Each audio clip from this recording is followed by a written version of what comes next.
ہم تو اس اذان کا جواب نمازوں میں بھی نہیں دیتے۔ اور میرے بھائیوں، اللہ کی قسم، اگر ان اذانوں کا جواب دیتے ہوئے شٹر ڈاؤن ہوتے تو اس کرونا کے لیے تمہیں شٹر ڈاؤن نہ کرنے پڑتے۔ تم نے اس اذان کا جواب ہی نہیں دیا، تم نے اس حی علی الصلاح حی علی الفلاح کی صدا پہ لبیک کہا ہی نہیں۔ آج شٹر بھی بند ہیں، اور وہ بہنیں بیٹیاں جن کو لاکھ سمجھاتے رہے کہ نقاب پہن لو، حجاب پہن لو، پردہ کر لو، اگر کر لیا ہوتا تو آج یہ 2 روپے 10 روپے کا ماسک تمہیں پہننا مجبوری نہ ہوتا۔ اور کتنی عقل کے اوپر پردے ہیں کہ ماسک تو پہن رہے ہیں، پردہ پھر نہیں کرنا، حجاب کرنے کے اوپر پابندی ہے، ڈاکٹر کے کہنے کے اوپر ایک وائرس سے بچنے کے لیے ماسک مرد بھی پہن رہا ہے، مرد بھی، عورتیں تو پہن رہی ہیں، مرد بھی پہن رہا ہے، عورت مرد سب پہن رہے ہیں۔ کس کے کہنے کے اوپر؟ ڈاکٹر کے کہنے کے اوپر۔ کیوں جی؟ وائرس چلا جائے گا۔ اللہ جو کہہ رہا ہے قرآن پاک میں کہ حجاب لے لو، نقاب کر لو، پردہ کر لو، جو قیامت کے دن وائرس نہیں ہے، دردناک عذاب ہے، دردناک آگ ہے، اس کی وجہ سے ماسک نہیں پہننا، اس کی وجہ سے حجاب نہیں لینا، اس کی وجہ سے نقاب نہیں لینا۔ یہ عقل کے اوپر پردہ ہے۔ ہم عقل کے اندھے ہو چکے ہیں کہ ڈاکٹر کے اوپر تو ایمان لے آئے ہیں، اللہ کی کتاب کے اوپر ایمان نہیں ہے۔ یدنینا علیہن من جلابیبہن کل ازواجک و بناتک و نساء المؤمنین۔ اللہ نبی کو کہہ رہا ہے کہ اپنی بیویوں کو، اپنی بیٹیوں کو، امت کی ساری عورتوں کو کہہ دو جب بھی گھر سے نکلیں جلباب اوڑھ کے نکلا کریں۔ اللہ کی بات کے اوپر کوئی توجہ نہیں ہے۔ آج وہ لوگ بھی کہاں ہیں جی؟ پردہ بڑی رکاوٹ ہے ترقی کے اندر، جی حجاب پہن کے عورت جاب کیسے کر سکتی ہے؟ آج ماسک پہن کے 20 دن نہیں 1 سال ہو گیا ہے، ماسک پہنے میں مردوں نے بھی عورتوں نے بھی جاب بھی کر رہے ہیں، کاروبار بھی کر رہے ہیں۔ ماسک کا کبھی کسی نے کہا کہ ماسک رکاوٹ ہے جاب کسی کاروبار کے لیے؟ اگر ماسک میں رکاوٹ نہیں ہے تو حجاب میں کون سی رکاوٹ ہے؟ یہ صرف گندے فلسفے ہیں، بیہودہ فلسفے ہیں جو معاشرے میں پھیلائے گئے ہیں۔ اللہ رب العزت ہم سب کی اصلاح کرے۔ جب اس اذان کو نبی کریم صلی اللہ علیہ وسلم نے رائج کر دیا، عبداللہ بن زید انصاری اور حضرت عمر کے خواب کی تائید کے بعد یہ بات پکی ہوگی کہ آج کے بعد جب بھی نماز کے لیے بلایا جائے گا انہی الفاظ کے ساتھ بلایا جائے گا۔ یہاں پہ ایک سوال آتا ہے ضمنی طور پہ کہ رسول اللہ صلی اللہ علیہ وسلم نے حضرت بلال کو بھی مؤذن مقرر کیا، حضرت عبداللہ ابن مکتوم کو بھی مؤذن مقرر کیا۔ جب ابو محذورہ کو مقرر کیا تو بعض لوگ یہ سمجھتے ہیں یہ جو لفظ ہے نا الصلاۃ خیر من النوم، یہ معاذ اللہ نبی کریم صلی اللہ علیہ وسلم کے جانے کے بعد اذان میں ایڈ ہوئے ہیں۔ یہ لوگوں نے خام خواہ کا آپ کو مغالطہ، دھوکہ اور پراپوگنڈا بنایا ہوا ہے جی۔ اور یہ پراپوگنڈا صرف اس بات کے اوپر نہیں ہے، کئی باتوں میں ہے۔ یہ جی یہ الفاظ نبی کریم کے بعد ہے۔ نبی کریم کی صحیح حدیث میں ابو محذورہ کو نبی کریم صلی اللہ علیہ وسلم نے حکم دیا کہ جب تم یہ الفاظ کہا کرو تو فجر کی نماز کے بعد یہ لفظ بھی کہا کرو الصلاۃ خیر من النوم۔ یہ نبی کریم کا حکم ہے جو بعد میں لوگوں نے خام خواہ آپ کے درمیان مشہور کر دیا۔ یہ جی نبی کے دور میں نہیں تھا، یہ وہی بات ہے جو مشہور ہے۔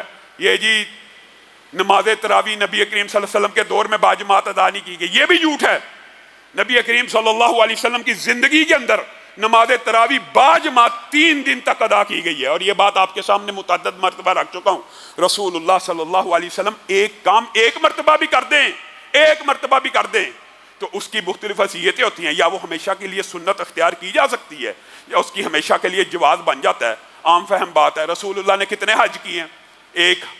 اگر کوئی بندہ ہر سال حج کرے تو وہ غیر مسنون عمل ہوگا؟ 3 دن تو رسول اللہ کی زندگی کے اندر یہ تراویح باجماعت پڑھی گئی ہے، تو اس کے بعد کوئی پورا رمضان بھی پڑھ لے گا تو یہ غیر مسنون، یا اس کو یہ نہیں کہا جائے گا کہ یہ نبی کریم کے دور میں نہیں تھی، یہ بعد میں حضرت عمر کے دور میں آئی ہے۔ 1 مرتبہ بھی پڑھ لی ہوتی باجماعت تو بھی پڑھنا جائز ہوتا، 3 دن پڑھی اور اس کے بعد اس لیے نہ پڑھی۔ یہ بھی بات صحیح سند سے ثابت ہے کہ کہیں میری امت کے اوپر فرض نہ ہو جائے اور ان کے اوپر مشقت نہ ہو جائے، اس لیے اس بات کی اجازت موجود ہے۔ یہ خام خواہ کا معاشرے کے اندر غلط العام پراپوگنڈا ہے کہ جی اذان کے الفاظ بعد میں آئے تھے، جی 2 اذانیں بھی نبی کریم صلی اللہ علیہ وسلم کے دور میں ان کی اصل موجود ہے، فجر کی 2 اذانوں کی، فجر کی۔ نبی کریم نے خود فرمایا کہ فلاں جب اذان دے تو کھا پی لیا کرو، ہاں جب یہ اذان ہو جائے تو اس وقت کھانا پینا ترک کر لیا کرو۔ گویا ان سب کی اصل رسول اللہ صلی اللہ علیہ وسلم کے دور میں بھی موجود تھی۔ اور دوسری بات یہ بھی بات یاد رکھیے، خلفائے راشدین کا جو کوئی بھی اجتہادی عمل ہو اس کے اوپر بھی نبی کریم کی مہر موجود ہے کہ تم پہ میری سنت اور خلفائے راشدین کی سنت کے اوپر عمل کرنا جائز ہے۔ بات آئی ہے ضمنی طور پہ تو یہ بھی کہہ دیتا ہوں، یہ جو معاشرے میں بات مشہور ہے یہ جی 2 اذانیں حضرت عثمان کے دور میں ہوا کرتی تھی جمعے کی، یہ نہیں دیا کرتے۔ میرے بھائیوں یہاں پہ بھی بات سمجھنے کی ضرورت ہے، 2 اذانوں کی اصل اطلاع کی فجر کے وقت موجود ہے۔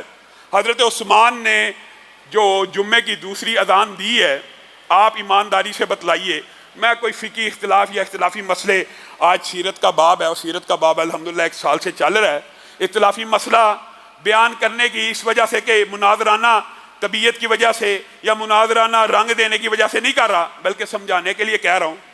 حضرت عثمان نے جمعے کی جو اذان دی تھی وہ دوسری کس کے لیے تھی؟ بازار کے لوگوں کے لیے تھی نا، کہ بازار کے لوگوں کو اطلاع ہو جائے مسجد النبی میں جو مؤذن کھڑا ہوتا ہے اس کی آواز بازار تک نہیں جاتی، تو حضرت عثمان نے کہا جاؤ بازار میں بھی تو اذان دے کے آؤ، ان کے لوگوں کو پتا چلے کہ جمعے کا وقت ہو گیا ہے۔ مقصد تو یہ تھا نا کہ بازار کے لوگوں کو اطلاع ہو جائے، صرف یہی مقصد تھا۔ آج وہ مقصد سپیکر جب پورا کر دیتا ہے، سپیکر سے کلومیٹر دور دور تک آواز چلی جاتی ہے، تو وہ جو علت تھی، وہ جو وجہ تھی، اور اگر کسی کو زیادہ، میں یہ نہیں کہتا، آپ کو پتہ ہمارے مکتبہ فکر کے اندر بھی 2 اذانوں کا بعض علماء قائل ہیں، لیکن ایک درد دل سے بندہ درخواست تو کر سکتا ہے ٹھیک ہے آپ نے دوسری اذان دینی ہے دیں، لیکن اگر سنت خلفائے راشدین پہ عمل کرنا ہے تو من وعن اسی طرح عمل کریں، مؤذن کو بازار میں بھیجیں، دوسری اذان بازار میں دے کے آئے۔ مسجد میں ہوتی تھی، بازار میں ہوا کرتی تھی، بازار والوں کے لیے ہوا کرتی تھی۔ ہاں ٹھیک ہے، کسی کو اگر 2 اذانیں دینی ہیں تو ٹھیک ہے، اپنی قریب کی مارکیٹ میں ایک بندہ بھیج دیا کرے، وہ بنیادی طور پہ ایک ہی اذان ہوتی ہے، ایک مسجد میں ہو رہی ہے، ایک بازار میں ہو رہی ہے۔ بازار کی اذان کا مقصد بھی یہی ہے کہ اطلاع مل جائے نمازیوں کو، مسجد کی طرف چل پڑیں۔